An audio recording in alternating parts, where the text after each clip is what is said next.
What's good, y'all? This is DallazMan with Level1Gaming.com, and I am here with a homie from Battery Staple Games. This is Chris King. He's the creator of 20XX, and now the game that we're here to talk about today is sequel 30XX, and this is one that you already know about if you're a fan of those Mega Man X style games, or if you hate yourself and just like hard games. And if you don't know about it, then sit tight, because this is the interview for you. You know what? Without further ado, let's get it going. First off, I wanted to ask, how are you doing, you and your team, throughout this pandemic? How are y'all holding up, and is it really affecting you all that much? You know, professionally, it's not that huge of a deal for us. So Battery Staple is already kind of a remote team by default, right? Like we're pretty widely geographically spread over the world. We've got I'm near Seattle. Our art director is in Sao Paulo, Brazil. We have 3 team members that are in Germany. One of our partners in Hong Kong, and so we're really kind of all over the place. So like the whole remote part of the pandemic hasn't been a big deal for us. Of course, all of us are kind of grappling with. I don't think 2020 is a terribly good year for anybody. Like I don't think there are that many people. I'm sure there are exceptions. I don't think there are that many people who are like, yeah, this is a good year, and I'm enjoying life more this year than in the years that it came before it. But we have so little to complain about overall when there are so many different people like really struggling a lot this year. So like overall, we're fine. Everything's great. I think we joke about it a lot, that especially in the beginning, that if anybody was prepared for what's going on, it's gamers. But now Yeah, we're for really sure. getting to see. Right. Obviously I'd love to be able to like see my friends, see my loved ones, like go outside and, be able to, not worry about needing to be near people or being super careful about, making sure my mask is always on correctly. And, obviously I would love to go back to the way things were. But overall, we're relatively unaffected. And oh no, I have to spend all of my social time playing games. Darn, what a Oh my sacrifice. God, how will Uh, I ever adjust? How will so? Probably the same way I've been adjusting since I was like 4 years old, and my parents let me play too much NES. Right? I've got There's 30 years of practice. no such thing as too much. And so we have 2 characters, Nina and Ace, and Yep. they are. Can you tell me about them? Yeah, sure. So in 30XX, so the first time around in 20XX, our previous game, both characters end up, even though they start kind of different feeling, because all of Nina's weapons are ranged busters, and all of Ace's weapons are various kinds of melee weapons. By the time they get to the end of a run in our first game, they kind of end up feeling a little bit homogenized, because they get the exact same set of boss powers. So they have kind of the same sort of cool toolkit by the time they make it to the end of the run. This time around in 30XX, both characters have wildly different kits available to them. So not only do they have entirely unique sets of boss powers, but they also control differently, and they have different resource mechanics. So Nina still has her energy resource from 20XX, and she's still kind of managing that resource against the cool boss power she wants to use. But this time around, she can combine together any 2 of the boss powers she finds in power fusion to create kind of a cool combo effect, sort of taking attributes from both powers that are involved. So there's a lot of sort of crazy stuff that she's capable of doing if she has the sort of the energy to sustain the abilities. And then in 30XX, Ace has 9 different boss techniques, so 8 techniques plus 1 that he sort of starts with stock, that are all bound to the controller at the same time. And he doesn't have a traditional energy mechanic. He has kind of a quickly regenerating style bar, so he doesn't really have to worry about kind of like long-term resource management. Instead, he's sort of thinking about which of his techniques he wants to use right this moment. So he sort of has a like a Swiss Army knife style approach to the abilities available to him as the run goes on. And so the 2 our characters control very, very differently this time around, which is something we always kind of wanted to do at the first game, but never really had the time or budget or scope to kind of figure it all out and get it all in. That's cool. It definitely adds to the replayability, having 2 different characters that you have to have a different mentality to work with correctly. You know? And I'm really digging the pixel art style this time around. Like 20XX was pretty, but I see this as an upgrade. Can you Good to hear. point out a couple other like major differences, if there are many, between Yeah, this one sure. and the last? There's so many, and I could go on about it literally all day. so I'm going to have to stop at some point. So you're right that the first one you're going to notice is the art style. It'll be sort of the immediately apparent one to anybody. The differences between Ace and Nina's sort of control schemes in the game are definitely one of the big ones. So some of the other major changes, we really took everything about 20XX and sort of kicked it up to 11 here. Like there's more we wanted to do pretty much across the board with everything except for kind of basic movement and basic game feel, which we kind of feel like we got right the first time around, and we don't really want to mess with a good thing, you know. So content, we go to, so 20XX has 4 unique level types, and then every pair of bosses kind of shares one of those stage types, right? In 30XX, we go to the full 8, so there's no more sharing. So there are 8, completely unique level themes that you'll play through every time you play the game, which was always something we wanted to do with the first game and just could never really find the scope and budget for it. We've moved our core upgrade system. So those are the items in 20XX that kind of behave like Mega Man X armor parts. We've moved those over from a slot system to a point system. So instead of only being able to use, 1 pair of boots, 1 body part, 1 helmet, you now instead have a number of core points available to you. And you can use as many of those powerful core augs as you have points for. So you can sort of, as you're playing through the game, you can kind of choose to, focus on specific types of cores. So you can have, an air dash and a double jump this time around if you want it. But you're going to be kind of making a sacrifice for it because you're going to be saying, well, I'm going to spend a lot of points on those cores because they're really good cores. They cost a lot of points. And, you might not be able to use a cool offensive core, or, you might be sort of choosing to expand your total core points at the expense of other character stats. So you can kind of have a lot more customizability over the way your character and your build works, but everything's going to be much more choice based. Instead of just use whatever is thrown at you, there'll be kind of a lot more player decision making involved there. That's cool. So that's another big thing. We're pretty greatly expanding the game's kind of progression and difficulty systems. So the first game only has a few sort of minor permanent upgrades, and then a number of binary skulls you can toggle on and off. This time around, the permanent upgrade tree is not only it's not vastly expanded in terms of permanent power per se. Like it's not like you'll get a whole bunch of permanent upgrades that strictly make your character a lot better. But as you play through the game, you'll end up unlocking a bunch of new sort of ways to interact with the game world, a lot of new decision-making points. So a lot of the systems you'll unlock are going to sort of change your decision-making process as you play the game, instead of just making your character, purely more powerful, if that makes any sense. So a good example of this here is one of the relatively early memory index upgrades is called the Salvager Circuit. And what that does is it makes it possible for you to, instead of taking a given power-up you find, you can instead choose to salvage it for a predetermined secondary benefit. So let's say you come across an energy upgrade that you don't really want. You might be able to salvage it for a couple of nuts or some max health or similar sort of basic stuff that your character could get.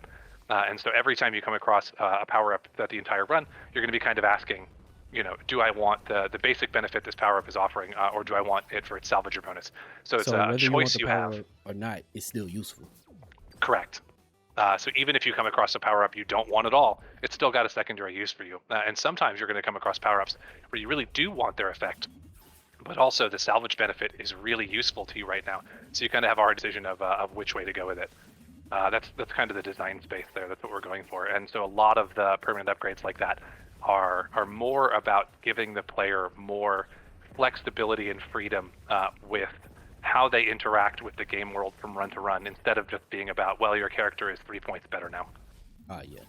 That's Other than that, the difficulty system is much more granular this time around. The entropy conditions, which are kind of the replacement for 20XX's Defiant mode, are sort of rank-based individually, so you really have a lot of customizability over exactly how difficult you want your run to be. And I think the last major thing I'll hit on here, since I know I've said a million different things about how the game is different this time around. We recently announced a new way to play the game that we're calling Mega Mode. So Mega Mode is basically the core 30XX experience, but minus permanent death, and the levels will stay the same until you beat them. So when you start a Mega Mode run, it's an entirely different mode to play the game, sort of separate from the standard arcade mode.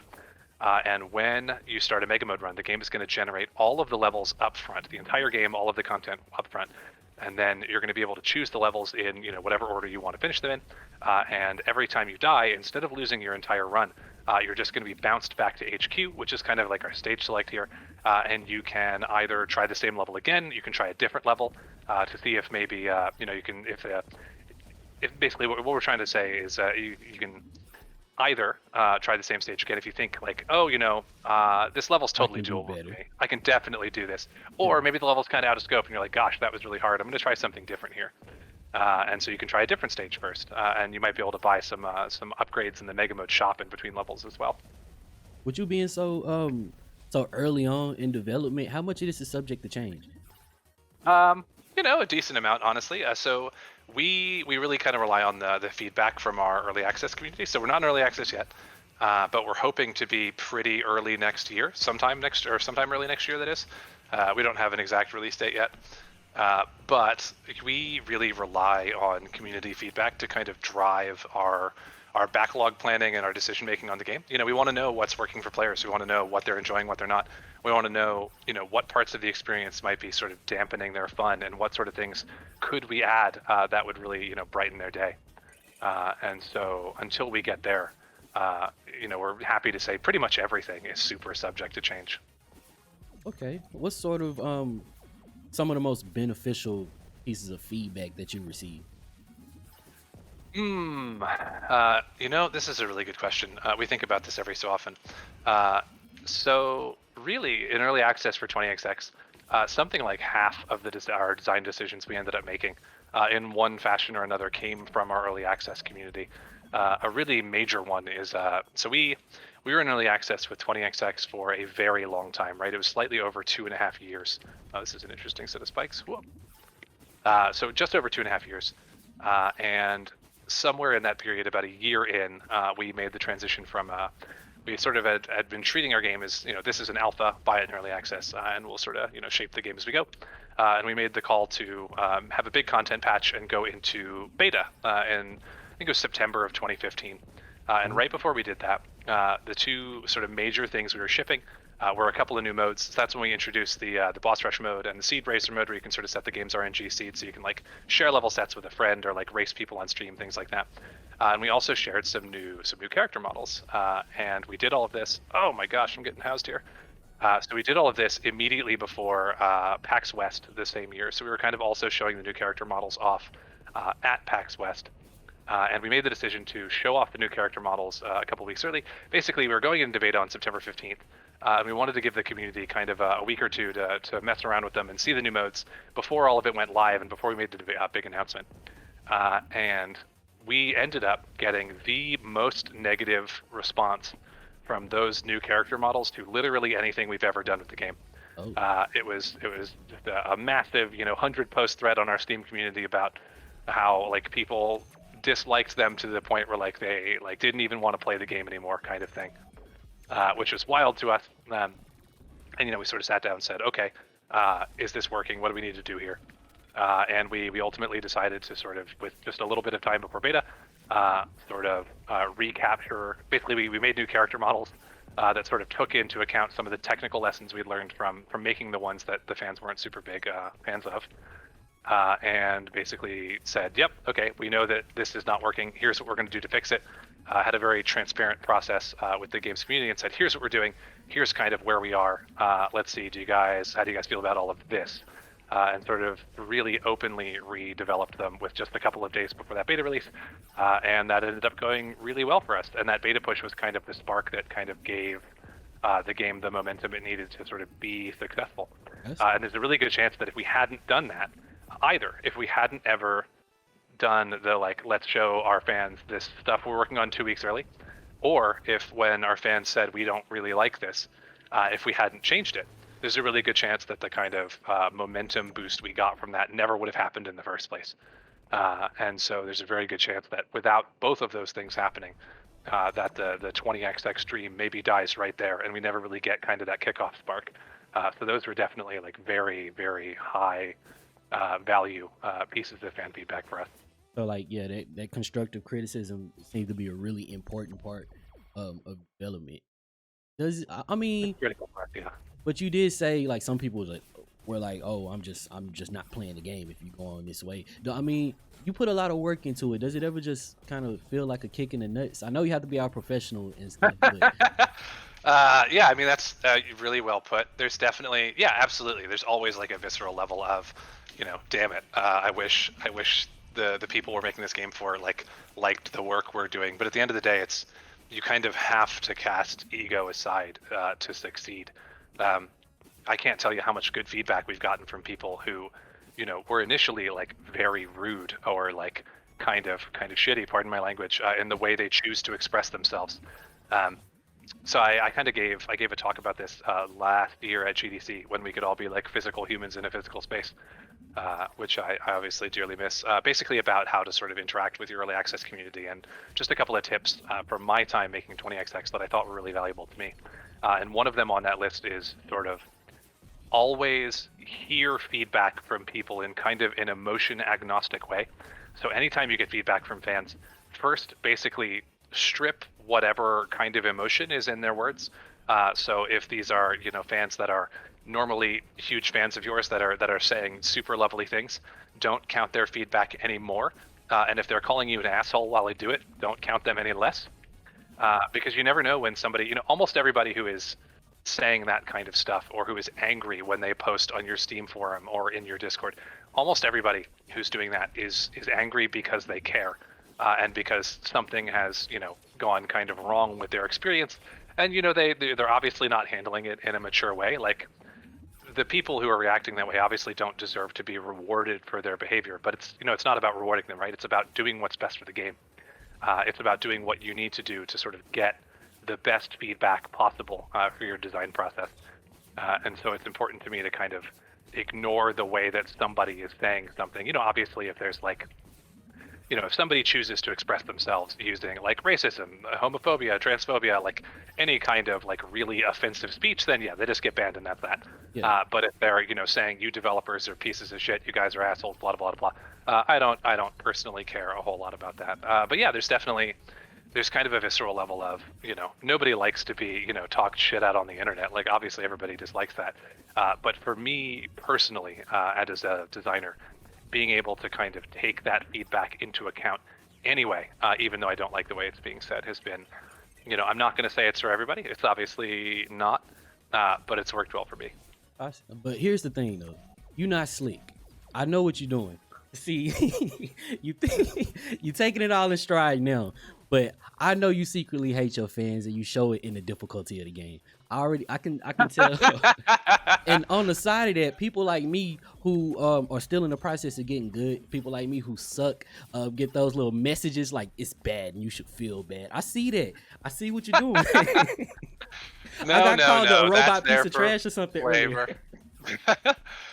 We considered we might actually add a toggle in 30xx to like turn those kinds of messages off. So like we think they're part of the sense of humor in the game. We think they're kind of funny. Oh, but no, we keep 'em. understand I that love they're it. definitely okay. Good. Keep Because roasting.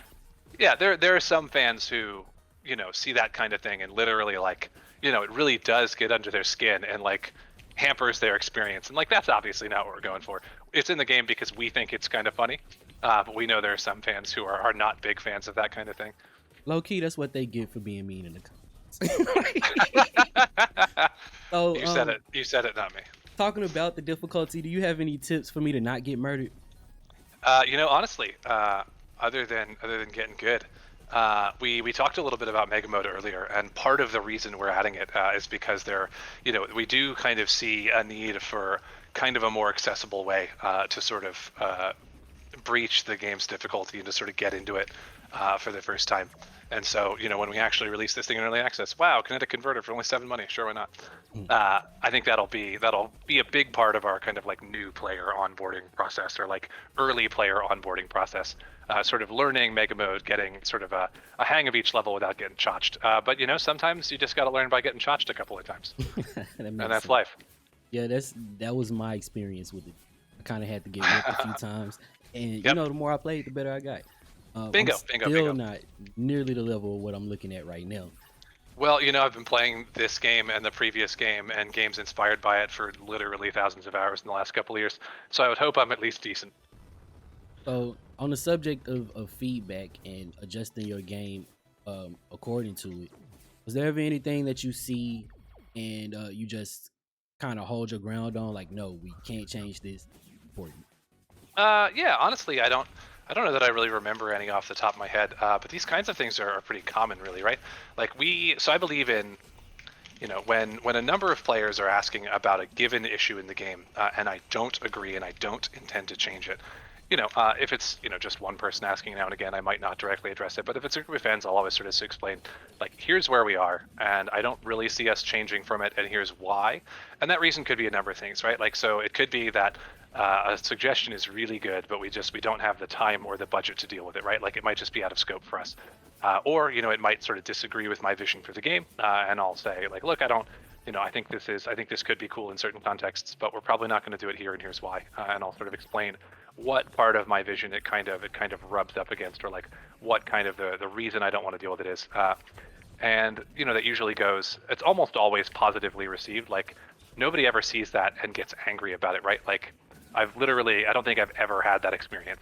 But it sort of does one of two things. One, it sort of lets your fans know that even when you don't do the things that they're asking for, that you're listening, and that you're kind of openly considering it. And more than once, I sort of saw a fan suggestion, sort of started to type a response saying, I don't think we're going to do this, and here's why, and then kind of realized they were right. Sort of that open response period kind of gives me a chance to, typing out my rationale for myself. Oops, that's bad. Kind of gives me an excuse to think about it myself, which I, might not otherwise entirely do for every single suggestion. And so, I definitely more than once I've started by, sort of thinking for myself, oh, that's a huge fall. Oh my gosh. Oh, we didn't see that. I sort of started by thinking for myself, oh, we're not going to do this. I don't think that's a great suggestion. And then I'm bad. And then I sort of think about it a little bit more, and then think, oh wait, this person's actually totally right. I wonder if can I make this jump? Yeah. Whoop. Sort of thinking, oh, that person's actually totally right. So I'd love to, actually make this thing work. So as a creator, sometimes we look back at our old work and we compare it to like the new hotness, and we kind of cringe. Like, is there anything from 20XX that you look at and you're like, why did I do that? There's always going to be room for improvement. The adage, art is never finished, only abandoned, is pretty much true for everything. But I'm going to choose to be kind to my past self and say that we're really, really proud of what we did with 20XX. And while we know there's still a lot of room to grow in the sequel, we're super happy with what we got done the first time around. All right, so I know it's pretty early, but are there any plans to continue to support the game after a full release? Yeah, 100%. That's very much the exact space we want to be in. So, for us, when we ship early access, when 1.0 comes out, they're kind of lines in the sand. They don't really represent like super 100% firm, like, oh, we're done supporting this, we're done doing that kinds of things for us at all. We very much want 30XX to sort of stick around as a living game for quite a while after 1.0. All of that is obviously contingent on sort of financial success and sales. Like, we, can only afford to continue to do it if the game is doing well, right? Like, if we release 1.0 and the game isn't doing terribly well, we'll still have some level of support, but, not as far as we'd like to go. Ideally, we'd like to continue to support the game for, years and years and years to come. But we'll see. Hopefully we get to do that. So the game gets released at whatever day and time you plan on releasing it. At that point, what's the best case scenario for you? The best case scenario for us is, we're doing well. The game is selling well. Our fans are liking it, and we continue to get to make more, levels, characters, items, and just sort of expand on all the great features the game already has, and probably add some more. We don't know exactly what that's going to look like until we really get into early access and get sort of a better sense of, like, what are our fans craving. Like, we don't want to say, here's exactly what will happen post 1.0, because chances are that's going to change a good bit by the time our players actually get a hold of the game. And I don't think it would be super fair to ask you at this point for a release date or a release window, but at the same time, I know people watching this kind of want to know, so sure. I'm kind of obligated to ask. But I also want to throw in their platforms. What platforms are you? Yeah, so early access is likely sometime early next year. We don't know exactly when just yet, so we're not going to give a date. That'll be Steam only because it's early access, and then 1.0 will probably be something like a year after that, but we're not really going to know exactly when 1.0 is going to hit until we get a really good sense of sort of what's coming down the pipe during early access. We know that our fans are going to have some fantastic ideas for the game. We know we're going to sort of spend a lot of our sort of early access to 1.0 roadmap kind of working on those kinds of features. But we don't know exactly how long it's going to be. By the time we get to 1.0, we're probably looking at PC plus at least one console. We don't know if it's going to be more than one console right at 1.0 release day or not. And we don't know which one yet because we're still kind of working out those relationships with our partners. Okay, that's reasonable.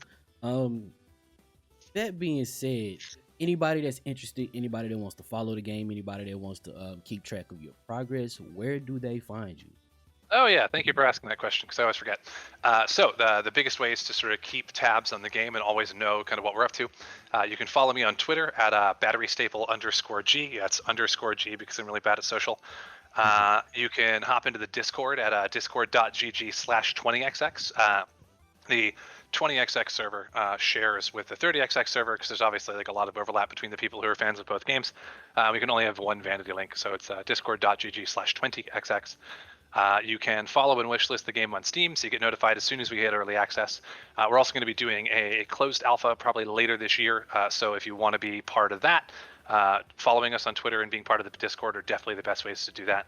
We also run a kind of monthly town hall stream on the last Friday of every month at 4 p.m. Pacific. So next week next Friday at 4 p.m. Pacific, we sort of dive into one of the topics of the game that we haven't really talked about an awful lot yet and sort of stream it. So we basically do it on Twitch, usually on Twitch and in our Steam page, and we sort of show off kind of what we're thinking about and sort of have conversations with the players through chat about kind of like, this is where we are with this design, like this is what we think is going to be fun. I know that we can't like have you guys play all of it right now, but we'd still like welcome feedback and suggestions as we go, kind of as a way.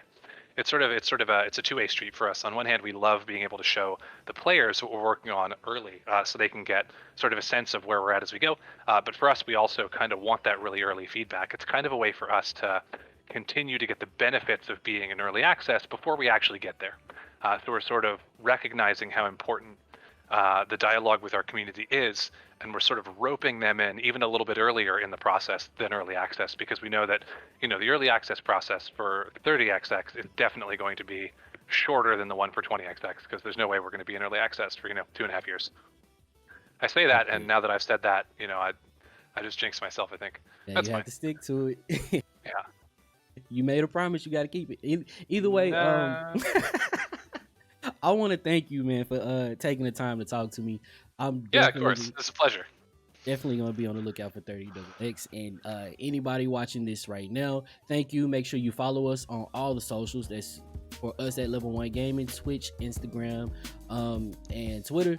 And I don't know, whatever other platforms your mama is on. That being said, thank you. We had fun. We'll continue to have fun with this PAX Online stuff, and we out. Cool. Thanks so much.